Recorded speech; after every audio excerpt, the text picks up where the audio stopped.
With the alarming number of shootings we've been seeing so far this year alone in Rochester, many people point to bail reform as part of the problem.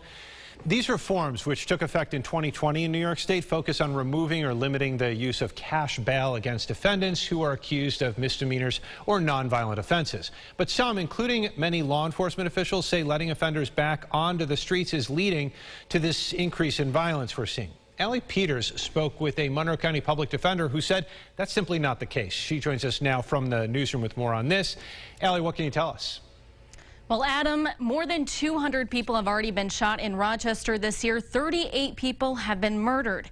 Now, many people have said bail reform is to blame, but I spoke with a county public defender who says there isn't enough evidence to support that.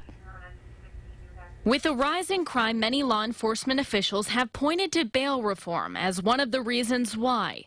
But Monroe County Public Defender Eric Tifke says there's no clear evidence to suggest that. The public is scared and they're concerned, and I can understand that, but they're being misled. Data shows crime has increased in cities across the country, not just those with bail reform measures. According to a report from the Major Cities Chiefs Association, out of the 66 largest police jurisdictions, most saw an increase of violent crimes in 2020. Crime had gone up in 63 of the 66 across the country.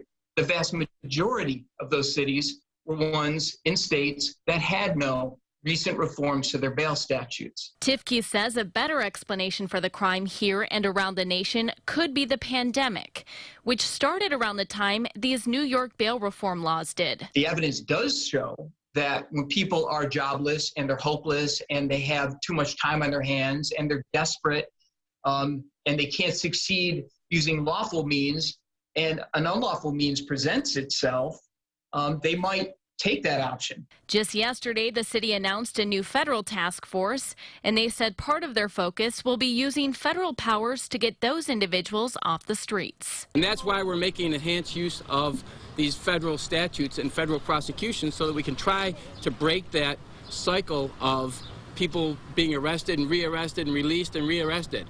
We get them arrested and we want to hold them. Now, Tifke doesn't acknowledge there are some individuals who are let out and then commit violent crimes, but he says he has seen bail reform laws help thousands of people who are able to get out, keep their jobs, kids, and homes, and also show up to their court hearings. In the newsroom, Allie Peters, News 8. Okay, Allie, thank you for that report.